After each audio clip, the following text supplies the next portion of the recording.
जय हिंद। एलकेबी न्यूज देख रहे हैं आप और मैं आप सबके साथ परवेज पवार। लोकसभा चुनाव के नतीजे आज देश भर में आ रहे हैं और लोकसभा चुनाव के नतीजे को लेकर चर्चाओं का दौर जारी है। अभी वर्तमान हालात हम आपको बता देते हैं। 270 सीटों पर एनडीए आगे चल रहा है, वहीं इंडिया गठबंधन जो है वो 251 सीटों पर आगे चल रहा है। इसमें सबसे बड़ी दिलचस्प बात यह है कि भारतीय जनता पार्टी जो 370 का दावा कर रही थी, वो भारतीय जनता पार्टी मात्र 240 सीटों पर बढ़त बनाए हुए है। यानी 240 ऐसी संसदीय सीट देश भर में है जो भारतीय जनता पार्टी अपने दम पर जीत रही है।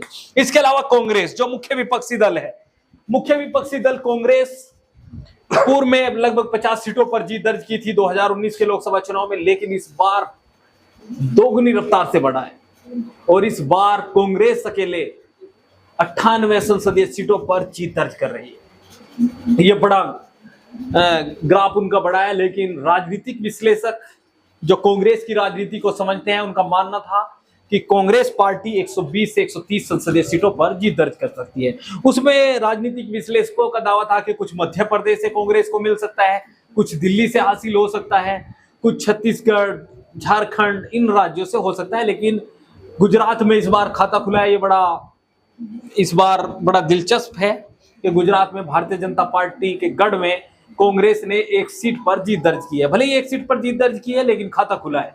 तो उत्तर प्रदेश में बड़ा महत्वपूर्ण इस बार चुनावी नतीजे रहे हैं। उत्तर प्रदेश बड़ा महत्वपूर्ण है।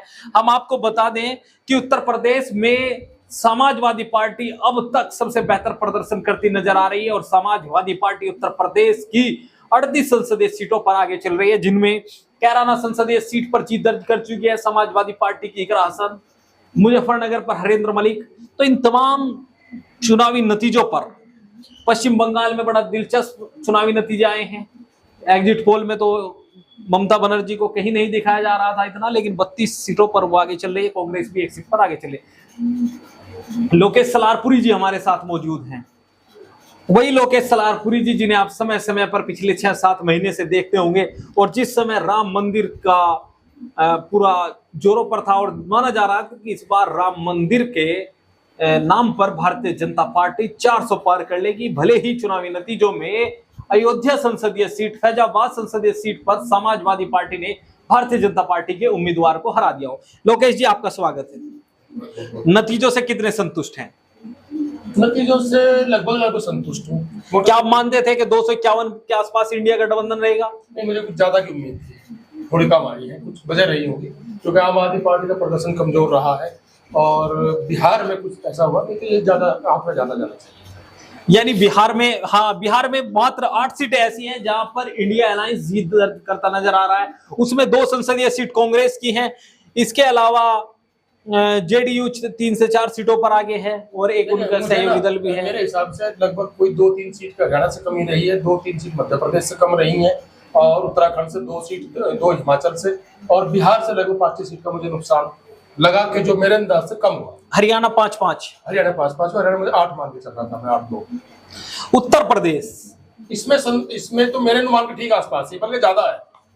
जो आपको अनुमान था उससे 1-2 सीटें आगे हैं। उत्तर प्रदेश में कांग्रेस 6 सीटों पर आगे चल रही है, क्योंकि अमरोहा में आप देख सकते हैं चंद्रशेखर आजाद उन्होंने बड़ा धमाकेदार एंट्री की है और 45 सीटों पर इंडिया अलायंस आगे चल रहा है। उत्तर प्रदेश की 80 सीटों में से 46 संसदीय सीटों पर गैर भाजपाई चुनाव जीते हैं। तो 34 सीटों पर सिमट गई। योगी आदित्यनाथ जी के गढ़ में प्रधानमंत्री नरेंद्र मोदी जी के संसदीय सीट जिस राज्य में आती है उस राज्य में इतना परिणाम बिल्कुल विपरीत हो गया। 2 वजह है। एक वजह जो मैं सितंबर से कह ही रहा था आपको कि इस बार योगी जी कुछ ना कुछ गुल खिलाएंगे, उन्होंने खिलाया, इसमें कोई शक नहीं। दूसरी बात, राहुल की मेहनत और अखिलेश का टिकट वितरण क्लास स्टैंडर्ड का रहा है, बहुत गजब रहा है, उसका रिजल्ट सामने आया। अगर चंद्रशेखर भी इनके साथ होते शायद और प्रभाव पड़ता, लेकिन शायद मायावती वाला कुछ असर आता। लेकिन जो है कुल मिलाकर के उम्मीद, लोगों की तो उम्मीद से बहुत अलग रिजल्ट है, लेकिन हम तो ये मान के चल भी रहे थे, आपसे 10 बार बात हुई, लगभग ये रिजल्ट आया, 1-2 सीट का फर्क है। लोकेश जी, सबसे बड़ा मैं आपसे पूछना चाहूंगा, उत्तर प्रदेश में जो नतीजे रहे हैं, जैसे सहारनपुर मंडल में इंडिया गठबंधन ने क्लीन स्वीप कर दिया है। तीनों संसदीय सीटों पर भारतीय जनता पार्टी को हार का सामना करना पड़ा, चाहे प्रदीप चौधरी जी कैराना से हो, इकरा हसन बड़े अंतर से चुनाव जीती है। इसके अलावा अब हरेंद्र मलिक, संजीव बालियान, ये तमाम लोग सहारनपुर मंडल से जीत दर्ज करने में कामयाब रहे। आरएलडी दोनों सीटें तो सबसे पहले हम चर्चा करेंगे मुजफ्फरनगर और कैराना पर, क्योंकि चर्चा इसलिए करनी जरूरी है क्योंकि मुजफ्फरनगर और कैराना संसदीय सीट, ये दोनों संसदीय सीट वो संसदीय सीट है जहां पर राष्ट्रीय लोकदल का बड़ा प्रभाव माना जाता है। और ये वो दोनों संसदीय सीट है जो राष्ट्रीय लोकदल के होते हुए, जो विपक्षी गठबंधन में जब राष्ट्रीय लोकदल था तब भी भारतीय जनता पार्टी ने इन दोनों सीटों को जीता था। तो क्या जयंत चौधरी के पाला बदलने का लाभ भारतीय जनता पार्टी को मिला, क्योंकि मुजफ्फरनगर जैसी संसदीय सीट आप हार रहे हैं? नहीं, भाजपा को लाभ कहाँ मिला? अगर सब कुछ, तो लाभ तो इंडिया को मिला है। पाला बदलने को वो चले गए, उसके बाद सीट जीती है, तो लाभ तो इंडिया को मिला है। जयंत चौधरी तो बदकिस्मत रहे, नुकसान में गए। देखिए अभी जयंत चौधरी 2 सीट पे जीत गए, इनको 8 सीट दे रहे थे, 7 सीट देते इंडिया वाले, ये कम से कम, जिनमें कैराना मुजफ्फरनगर ये सीट जीतने वाली सीट थी, तो आज उनके पास कितनी सीट, जो उनके बिना भी जीत गए, उनके बगैर भी जीत गए। तो जयंत का एक राजनीतिक बहुत ही गलत फैसला था, जिसका नुकसान इन्हें होगा।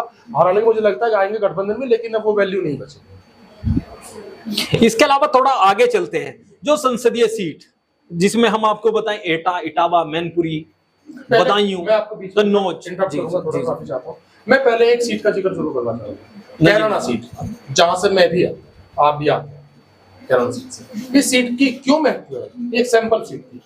क्यों सैंपल सीट थी? कि 4 टिकट दिए थे अखिलेश जी ने मोहम्मदन को, उनमें केवल अकेले सीट थी जहां मुस्लिम 35% के आसपास था, और प्लस कि जो वोट बैंक का जो सिस्टम था वो बीजेपी के साथ जुड़ा हुआ था पूरी तरीके से, यानी 65% में भारतीय जनता पार्टी और Bahujan Samaj party. Yes yes yes yes yes. उसके बावजूद जो बाकी 3 टिकट थे वो थे जहां यादव प्लस मुस्लिम जो समीकरण था 50% से या 50% अबव था जी। लेकिन कैराना सीट में ऐसा नहीं था। एक दूसरी बात, ये कैराना सीट अकेली सीट है जहां किसी भी बड़े नेता को नहीं बुलाया गया, जरूरत ही महसूस नहीं करी उन्होंने। उसके बावजूद भी लगभग 80,000 वोटों से न केवल जीती है, बल्कि चूंकि पहले चरण में चुनाव था तो सैंपल सीट इसलिए थी कि यहाँ का एक मैसेज निकला शुरू से ही, वो मैसेज पूरे देश में कैरी करके चला गया कि कैराना सीट पे जहाँ ये पलायन और फलाना मुद्दे थे, जहाँ हिंदू मुस्लिम का बड़ा ध्रुवीकरण होता था, उस सीट पर इकरा हसन जो 25-26 साल की लंदन रिटर्न लड़की थी, पूरी इंटरनेशनल मीडिया ने इस बात को उठाया था, वो लड़की हिंदुओं के वोट भी उसी अंदाज में लेके जा रही है। इसलिए सिंपल सीट थी, कैराना सबसे महत्वपूर्ण सीट थी, और ये सीट इंडिया गठबंधन जीत गया, तो इनकी जीत तो यहाँ से तय होनी ही थी। 252 लगातार आंकड़ा बढ़ रहा है, इंडिया अलायंस का 252 पर पहुंच गई है, और एक सीट एनडीए की कम हुई है, 269 पर पहुंच गई है। इसके अलावा लोकेश जी, मैं सवाल मैंने आपसे किया था, आपने कैराना पर आगे अखिलेश यादव क्या जो बैकवर्ड वोट था, चाहे उसमें साक्य, कुर्मी, क्योंकि नरेश उत्तम पटेल फतेहपुर से चुनाव जीत गए हैं, इसके अलावा उनके देवेश साक्य एटा से चुनाव जीत गए हैं, पूर्व मुख्यमंत्री कल्याण सिंह के बेटे उनसे चुनाव हार गए हैं। इसके अलावा मैं जिक्र करूंगा कई ऐसी संसदीय सीटों का, चाहे वो कन्नौज हो, चाहे वो फरुखाबाद हो, वहां पर भी बड़ा टफ मुकाबला है। हालांकि अभी मतगणना चल रही है, कुछ चोटों से भारतीय जनता पार्टी के मुकेश राजपूत आगे चल रहे हैं।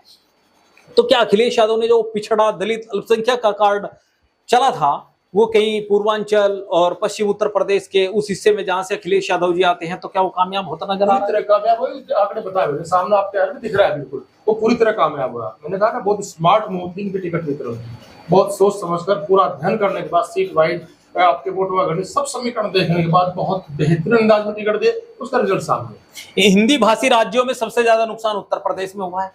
हमें आपको तो पहले से लग रहा था। जी जी हुआ। अब मैं दूसरे राज्य पर जाऊंगा जो हिंदी भाषी राज्य है, जहां पर कुछ महीने पहले ही चुनाव हुए थे और भारतीय जनता पार्टी ने जीत दर्ज की थी। क्या मुख्यमंत्री बदलने के नतीजे हैं? ये मुख्यमंत्री बदलने नतीजे, राजस्थान, मैं दर्शकों को बता दूं क्योंकि आप देख नहीं पा रहे होंगे, राजस्थान 25 संसदीय सीट है और 2014 और 2019 दोनों चुनाव में भारतीय जनता पार्टी ने 25 की 25 सीटों पर यहां से जीत दर्ज की थी। लेकिन इस बार कांटे का मुकाबला है, 13 पर एनडीए और 12 पर इंडिया अलायंस आगे है।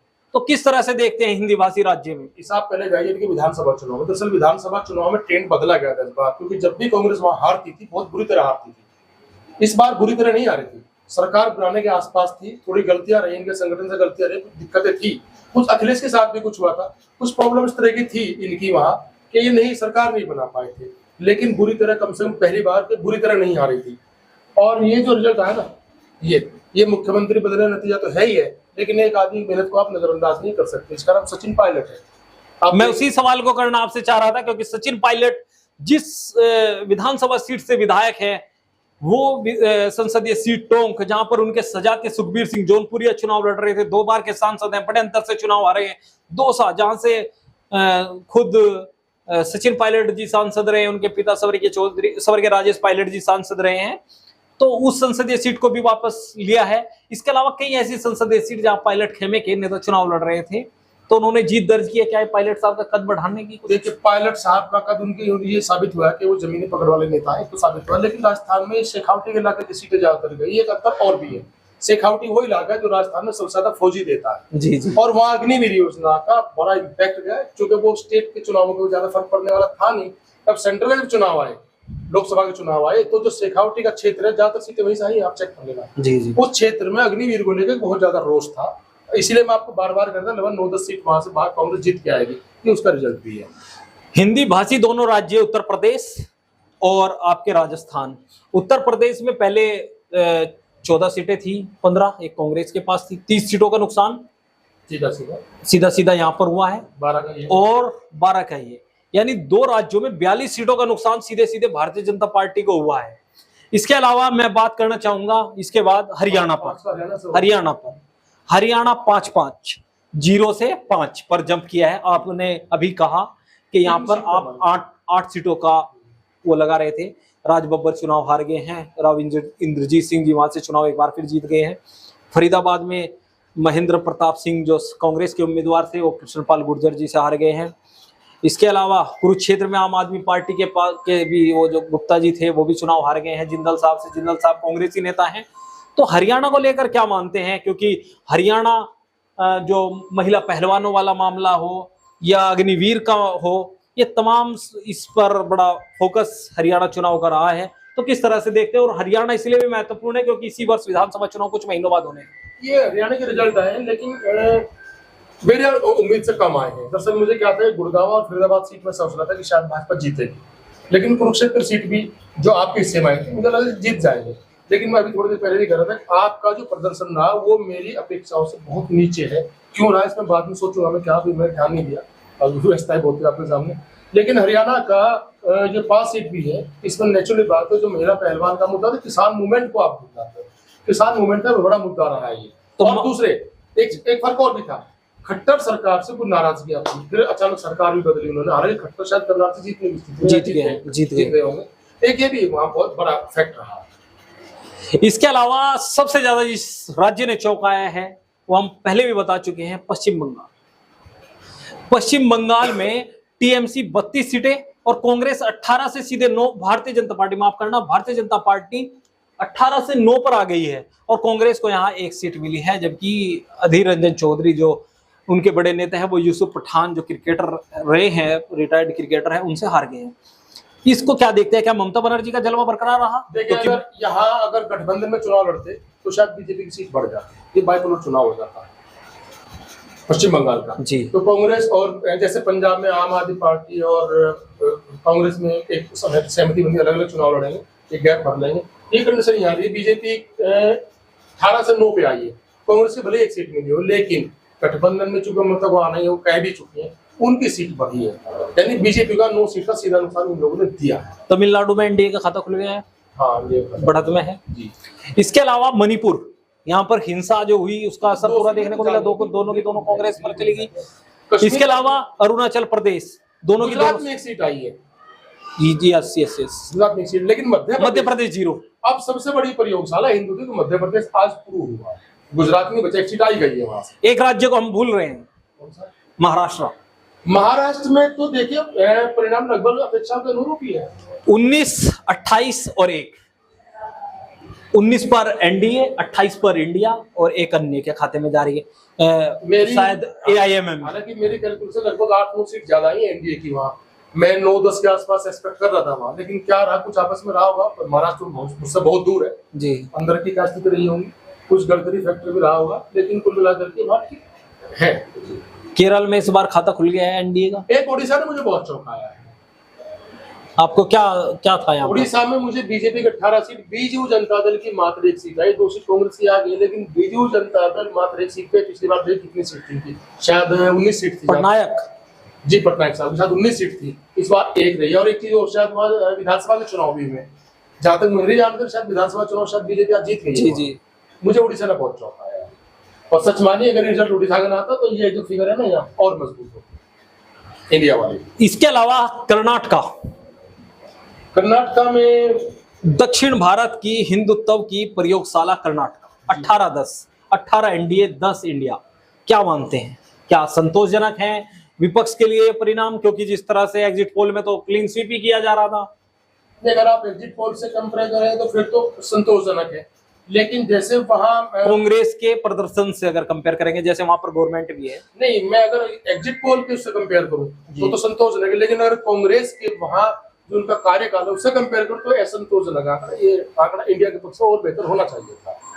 यहाँ कुछ कमजोरी रही है, डीके शिवकुमार से कमजोरी रही है, या वहाँ कुछ आपस की प्रॉब्लम है। क्या हिमाचल प्रदेश थोड़ा एंटी इनकम से जल्दी चली गई शायद। हिमाचल प्रदेश में 2 सीट का मुझे 2 सीट की उम्मीद 4-0। और हिमाचल प्रदेश में चौंकाने वाली बात है कि वहाँ कंगना राणौत जीत गई। बिहार का तो मैंने आपको थोड़ी देर पहले बताया था कि मुझे तो क्लियर था कि जदयू वहाँ सबसे बड़ी सीट लेगा, यानी कोई मानने को तैयार नहीं। सबको लगता शायद बीजेपी का नुकसान होगा, जदयू का नुकसान होगा, बीजेपी बेहतर रहेगी। लेकिन मैं अकेला था जो इस बात को मान रहा था कि नहीं, वहाँ जदयू बेहतर रहेगी, और जदयू बेहतर ही रही है। वो बात अलग है कि जब वो आप किधर पड़ती है, एक अलग चीज है, लेकिन वो अभी देखने वाली बात होगी, क्योंकि अभी बड़ा फिर बदल की बात कांग्रेस भी कर रही है। लेकिन बिहार में ताज्जुब है कि राजद को, तेजस्वी को मात्र 4 सीटें, मिली, जो कि पूरा तो कोई भी मीडिया वालों को मानने को तैयार नहीं था कि इतनी कम सीट आएंगे। लेकिन एक बात नोट कीजिए, जिस दिन 11 दिन बाद चुनाव आयोग ने आंकड़े दिए थे, जो परसेंटेज बढ़ा था, तो उसे पश्चिम बंगाल, महाराष्ट्र और बिहार कम 5.5% बढ़ा। लेकिन पश्चिम बंगाल में तो 32-33 सीटों पर इंडिया अलायंस है, लेकिन बिहार में उसका फर्क मुझे लगा आया है। एक चीज और, ये जो सीट है ना गौरी, वो जो 1 करोड़ कुछ लोग वोट, 1 करोड़ कुछ लाख वोट बढ़े हैं अभी, जो कि बीच में खबर आई थी, शायद उसका इफेक्ट आया जरूर है। नहीं तो ये फिगर भारतीय जनता पार्टी 240 पर है। क्या आपको उम्मीद थी कि भारतीय जनता पार्टी? मैं 200 से ऊपर भाजपा को नहीं देख रहा, मैं 180 220 के बीच में भाजपा को शुरू से देख रहा था। शायद उसे 1.25 करोड़ वोट कम नहीं होगा, कहीं ना कहीं उसका रिजल्ट आया है। तो उत्तर प्रदेश, बिहार, उत्तराखंड, दिल्ली, हरियाणा, पंजाब, इन हाल में एक बात कहूँ आपको, रिजल्ट क्या है सरकार किसी बनने के लिए, एक बात पक्की है कि जो उम्मीद थी कि तानाशाही आ जाएगी, लोकतंत्र खत्म हो जाएगा, वो बच गया। आज मुझे सबसे बड़ी अखिलेश यादव बड़े नेता बन के उभरे हैं। अखिलेश यादव बड़े, 3rd largest party in India after BSP, after Bharatiya Janata party, Congress, Samajwadi party, Mamata Banerjee, इसके बाद ममता बनर्जी, चौथे नंबर पर ममता बनर्जी, और अखिलेश यादव बड़े इंडिया गठबंधन के दूसरे नंबर के नेता, बड़े खिलाड़ी बनकर उभरे हैं। और मुलायम सिंह यादव जी का जो रिकॉर्ड था शायद 36 सीटें जीतने का 2004 में या 9 में, उसको भी इन्होंने ब्रेक कर दिया। 37-38 सीटों पर आगे चल रहे हैं अखिलेश यादव। समाजवादी पार्टी, उत्तर प्रदेश में एक कार्टून भी चला है, उत्तर प्रदेश में सपा का प्रदर्शन, उसे पता तो डबल इंजन भी नहीं था, उसके पास तो डबल इंजन भी नहीं था, और ये कार्टून वायरल हो रहा है क्योंकि डबल इंजन की बात चल रही थी। ये आप देख सकते हैं। इस कार्टून को मुझे पुराना कार्टून याद आया, जब मुलायम सिंह ने बसपा के साथ गठबंधन किया था काशीराम के जमाने में, जब ये गिराता गए थे, बाबरी मस्जिद गिराई गई थी, उसके बाद चुनाव हुए थे नवंबर 93 में। एक कार्टून आया था काक साहब का, उसमें क्या था कि मुलायम सिंह के पीछे काशीराम जी, साइकिल के पीछे काशीराम जी हाथी बैठा हुआ था और मुलायम सिंह साइकिल चला रहे हैं। तो आप देख सकते हैं किसी को भी बहुमत इस बार नहीं मिला है। जोड़ तोड़ की राजनीति, हालांकि भारतीय जनता पार्टी सबसे बड़ा राजनीतिक दल बन के उभरा है। इसके अलावा कांग्रेस पार्टी ने भी बेहतर प्रदर्शन किया है। आप भी अपने संसदीय सीट में क्या माहौल रहा है, किस पार्टी ने जीत दर्ज की, वो तमाम अपडेट कमेंट बॉक्स में दे सकते हैं। और चैनल अगर आपने अभी तक सब्सक्राइब नहीं किया तो चैनल को जरूर सब्सक्राइब कर ले। वीडियो फेसबुक पेज पर देख रहे हैं तो हमारा फेसबुक पेज फॉलो करें। जय हिंद।